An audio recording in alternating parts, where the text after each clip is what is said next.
How did sky bison survive the air nomad genocide? In the Legend of Korra, we see that the population of sky bison has increased dramatically since the 100-Year War. But how is this possible if Appa was supposedly the last sky bison? Well, according to an interview with Mike and Brian from San Diego Comic-Con in 2011, this population was discovered by Aang on, quote, some island. And these sky bison were in fact an entirely different species from the sky bison we see in Avatar: The Last Airbender. We do see some key visual differences among the two species, including horn shape, ear color, amount of stripes, and the tone of their fur. This means that the theory that Oogie is Appa's child can't be correct, unless she's a hybrid of the two species, but there's no visual indication to suggest that she's any different from any of the other sky bisons we see in The Legend of Korra. The island that Aang discovered them on is most likely Bonti Island in the Fire Nation. The group led by the shaman likely captured the species before the air nomad genocide and managed to procure a small herd that could proliferate by the time of the Legend of Korra. In the Legend of Korra, Mako and Asami Sato seem to meet by pure coincidence when Asami runs into Mako while driving a moped, and shortly after introduces him to her father Hiroshi Sato, who begins sponsoring the team so that they can afford to compete in the pro bending tournament. If Hiroshi Sato was secretly an equalist, then why was he so eager to sponsor the Fire Ferrets? Well, it seems that it was because they wanted Korra to be present while they planned to raid the pro bending tournament. We see later in the episode that Amon could easily raid the Air Temple Island and take away Korra's bending, but he chooses not to. They probably only initially kidnapped Bolin in order to bait Korra and Mako into revealing themselves at the rally so that the Equalists could keep tabs on them. Therefore, if Amon's undercover Equalists were following Mako and Korra, they could give Hiroshi his approximate whereabouts and send Asami on some sort of errand in hopes that they run into each other. Perhaps this is to test his new moped design, since we see her crash into Mako in this scene despite the fact that Asami is an excellent driver. This was probably all in hopes that Asami would eventually join Hiroshi, but when the time came, she ultimately chose to do what was right. Energy bending is what the lion turtles use to give Aang the power to give and take away bending, and then subsequently Aang passes this power on to Korra at the end of Book 1 in The Legend of Korra. This bending element, like all, seems to originate with the lion turtles. However, it is not treated like a traditional element. Instead, it is likely the precursor to the 4 elemental bending arts,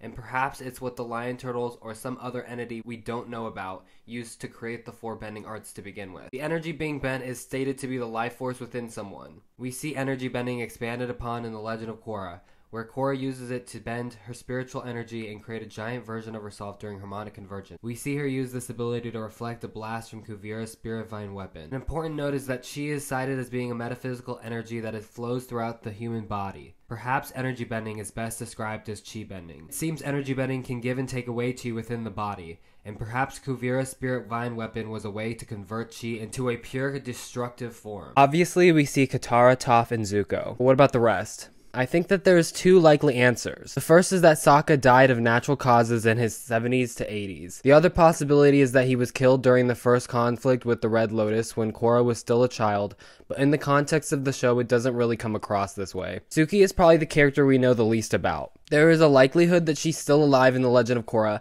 but I find her absence to be very suspicious, even if Suki is the most minor character of Team Avatar. She's even shown in the first episode when describing how Aang saved the world. And based on Sokka's absence of children outside of possibly Suyin, I think the prevailing theory that she either died or had a falling out with Sokka later in life seems plausible. Although maybe Sokka and Suki just chose not to have a family, or Suki had to lead Kyoshi Island or something which could explain her absence. Aang died due to complications from being trapped in the iceberg for 100 years. I would imagine it's probably because of the physical toll that the Avatar state extracts on the body, which Aang used for 100 years to keep himself trapped in the ice. If we assume that Iroh was in his 60s in the original series, it's likely that he lived to around 90 to 95 years old when Tenzin, Bumi, and Kaya were still children. During this time, Iroh was the Grand Master of the Order of the White Lotus, when a fringe sect broke off from the order, founding the Red Lotus. When he felt his job in the material world was done, he transcended to become a spirit that resided within the spirit world. Iroh's main purpose as a spirit was to guide lost travelers who found themselves stuck in the spirit world. Finally, we have Azula, Ty Lee, and May. I think we'll see an Azula redemption arc eventually.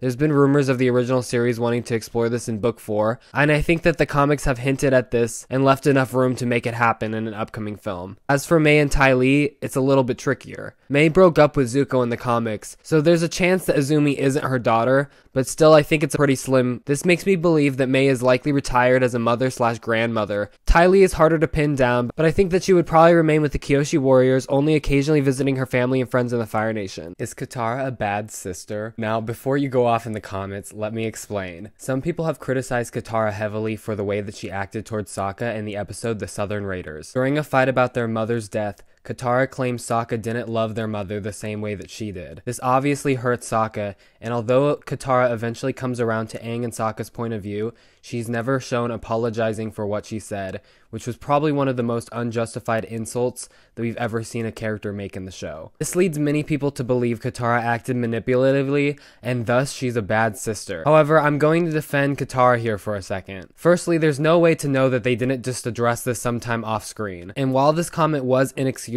I don't think people should judge Katara for her worst actions. I mean, if you can forgive Zuko for hiring a hitman to assassinate Aang only a few episodes before he apologizes for it, I think you can forgive Katara for saying something out of line during an emotionally raw argument with her closest family member. She just has flaws like every other character. What happened to Zuko's half-sister Kai? Kai was the daughter of Ursa and Ikkum, after being given the identities of Noriko and Norin respectively from the Mother of Faces. She is the half-sibling of Zuko and Azula, and the great-granddaughter of Roku, and has been shown to be a firebender. I would love to see her fleshed out in a film, maybe even elevated to a main character. The United Republic of Nations uses a form of currency called the Yuan that comes in the denomination of a pink paper tender or a gold-colored coin. But how much is 1 yuan worth? In the very first episode, Korra runs into a kebab stand and asks for one of everything. The lady running the stand demands 20 yuans. If we look at the price of food in 1920s America, a pound of roast beef rib is around 39 cents, which is equivalent to $5.75 in today's US dollar. A large portion of a kebab is typically around 0.5 pounds, so if we do the calculations, each individual kebab would likely be around $2.30. If we multiply this by 5 kebabs, the total value of 20 yuans would be equivalent to $11.50 in US dollars today. This means that 1 yuan would be approximately worth 57 cents. This means that the entry fee for the pro bending tournament would be a whopping $17,000. If you're wondering, that means that 1 Avatar yuan would be worth 3.84 Chinese yuan.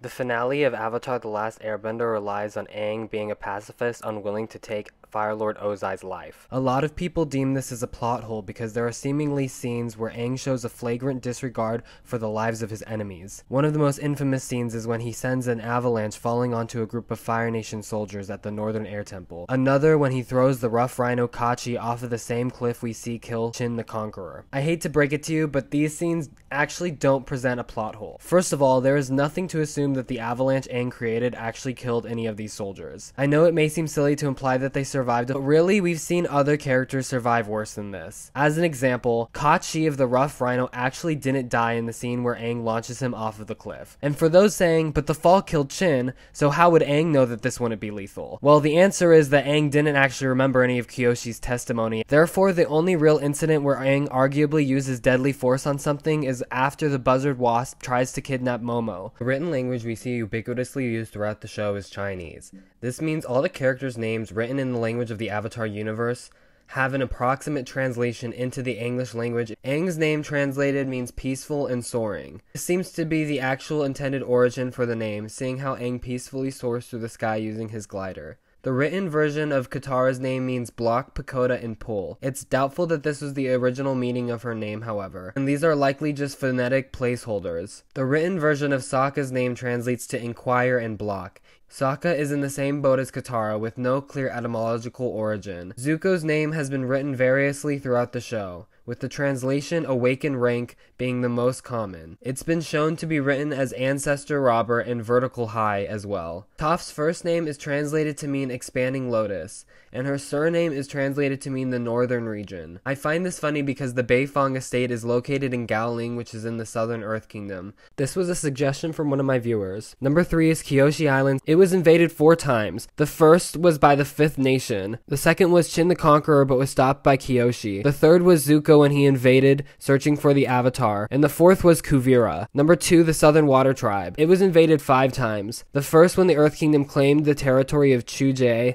despite the Southern Tribe already claiming it. The second was before the Air Nomad Genocide when Sozin claimed a sacred island that acted as a midway point between the 2 tribes. The third was after the start of the 100-Year War when Azulon ordered the destruction of the Southern Water Tribe fleets. And the fourth occurred when Prince Zuko used his fleet to threaten the South during the first 2 episodes. The fifth is when Unalaq attempted to overthrow the South. Number 1 is Ba Sing Se, which was also invaded 5 separate times. The first by General Iroh during the 600-day siege. The next was during Azula with the drill. The third was when the city was reconquered during Sozin's Comet. The fourth was when the Red Lotus attacked the Earth Queen. And the fifth was when Kuvira refused to give control over to Prince Wu.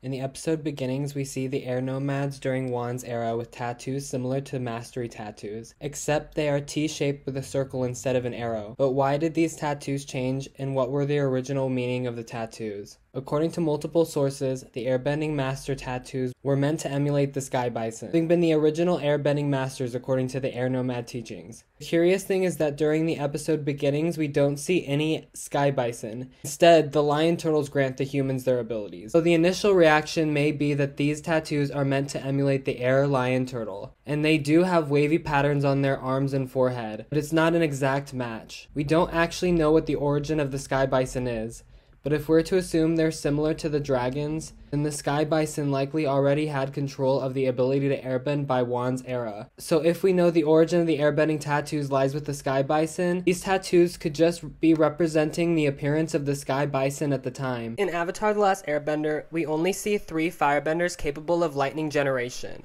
Ozai, Iroh, and Azula, all members of the Fire Nation royal family. But in The Legend of Korra, lightning becomes such a widespread skill that even street criminals could use it. The most likely explanation is that after the war, much of the information that was suppressed by the Fire Nation was brought to light by Fire Lord Zuko and Avatar Aang. This would not only include knowledge of advanced techniques like lightning generation, but likely knowledge in the form of books and scrolls stolen from the air temples after the air nomad genocide. This is likely why Zahir was able to learn so much about traditional air nomad teachings, as well as lightning generation and redirection becoming easily accessible techniques to learn.